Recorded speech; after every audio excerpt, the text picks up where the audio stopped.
Yeah. Anybody else thought about that? No, I'm good. Sorry, we'll get started in just a minute. Hunter needed a beer. All right.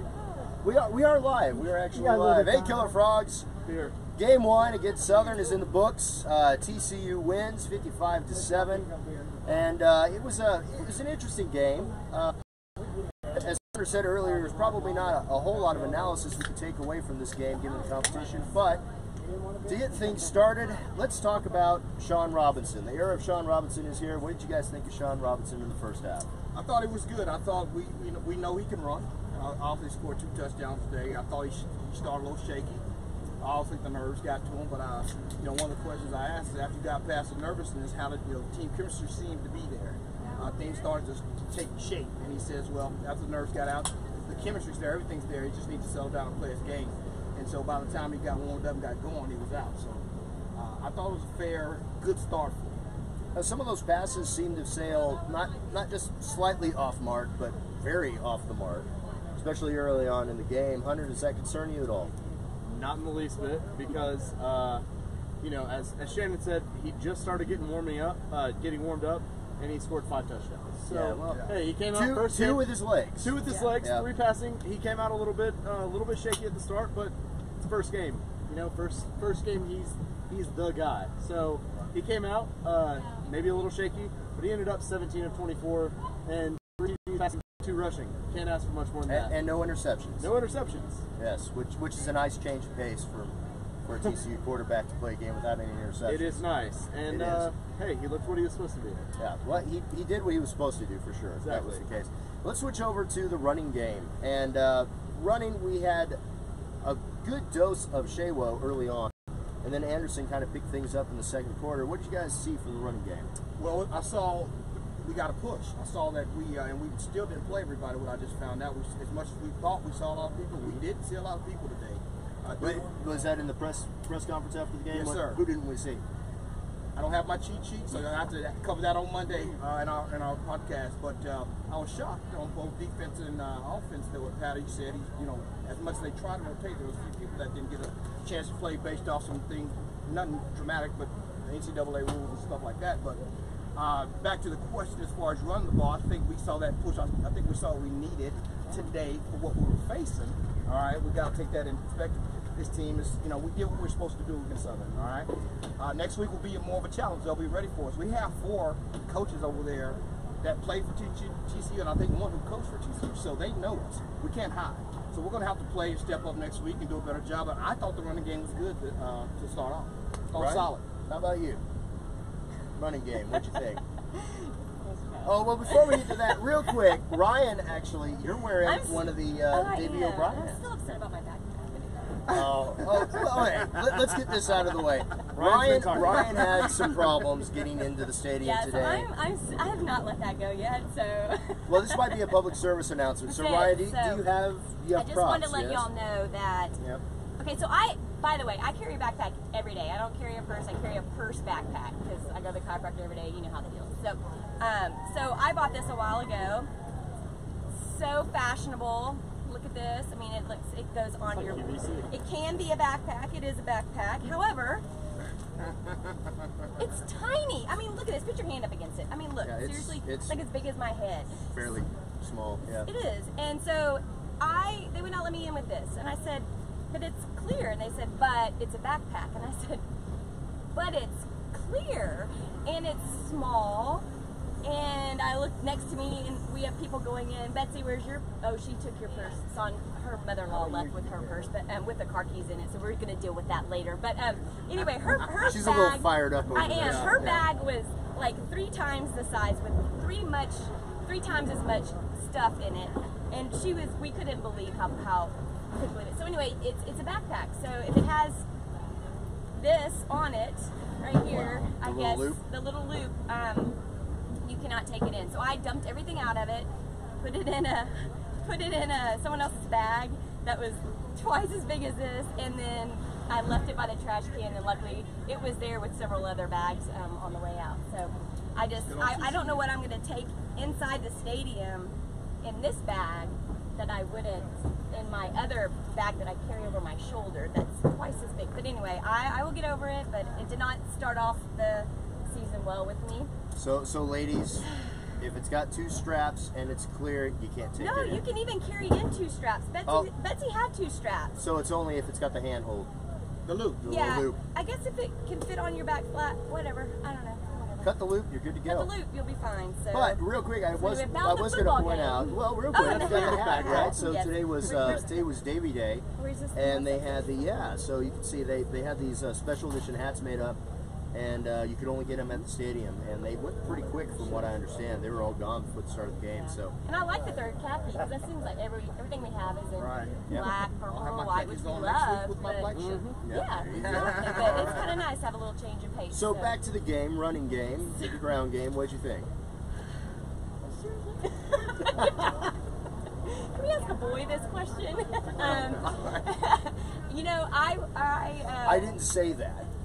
I just I want know, the I'm record the to girl. show. I can say that. I was burning up, sweating hot in there. I think a couple of us were who weren't up in the press room with air conditioning. I'll Hey, say it was one hot. thing. It was 140 degrees. If you're watching it, it was hot.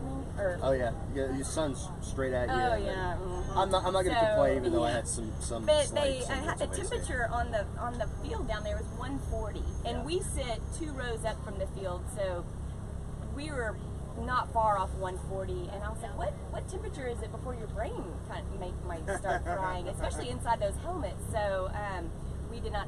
We were one of those people that came back out and watched the second half at the TV with some water. We were all kind of getting sick. But as far as the running game, I thought it was She's good stalling as for time usual. here. I thought it was really good.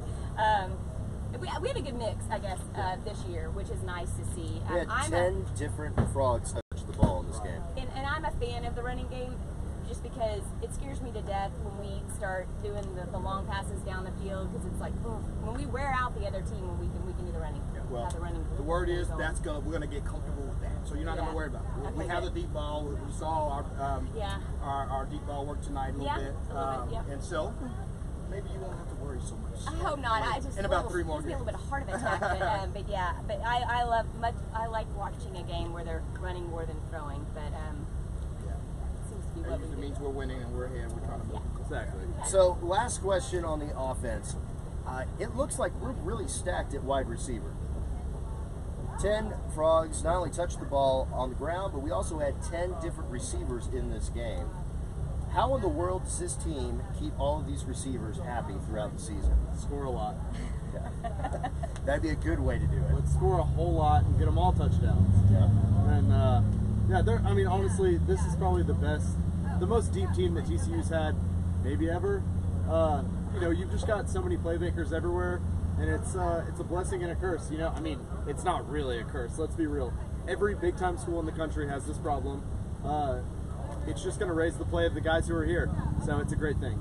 Well, this is the depth that Patterson talked about back in 2012, where it would take 5 years or so to finally get to this point. We saw a little bit of it last year for sure. Now we're actually getting to the point where even our second string offensive line seemed to be a pretty good, solid unit, and we're doing a good job pushing Southern. And let's give Southern credit. I know these SWAC games, we talked about at halftime, Shannon, that this is the first time we've allowed a SWAC team to score on us.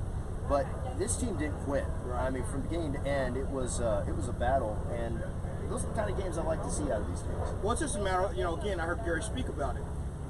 He came in 4 times this week to avoid cramps and other things. Well, we saw several players from the other team going down. I don't know what the facilities look like. I don't know if they did that, but it's a matter of preparing for war and knowing what's going to happen.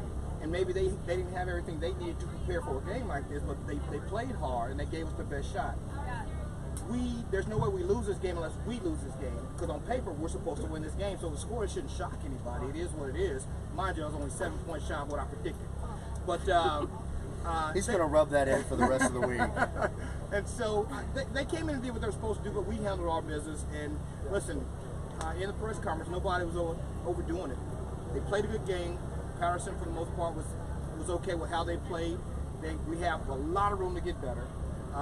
There's some things that fell through the crack that we might have saw that he was pointing out, and I kind of smiled and he looked at me because I understand where he's coming from. But he was just trying to get better. He only called the timeout because the TV timeout, people were saying, you need to burn a timeout, we got to go TV. So he wasn't trying to Oh, rub it in their face. at the very end of the game? Right, at the very end. He was not so trying to rub if it. you remember, for those of you who stayed in the stadium to the very end or watched this on TV, you'll remember late in the fourth quarter, there's like a minute, 20 seconds left to go, and we have a second down. We're ready to pretty much just take a knee twice and go home. And he calls a timeout, and everybody in the press box is like, you got to be kidding me. Right. So he called that specifically because TV told him to call a timeout. He burned one. That's the only reason, because we know Patty. He coaches the class. He was trying to work on some things, and he did explain that to the head coach, which that's what you got to love him. And so he was not trying to do anything out of character of what he's been doing around here.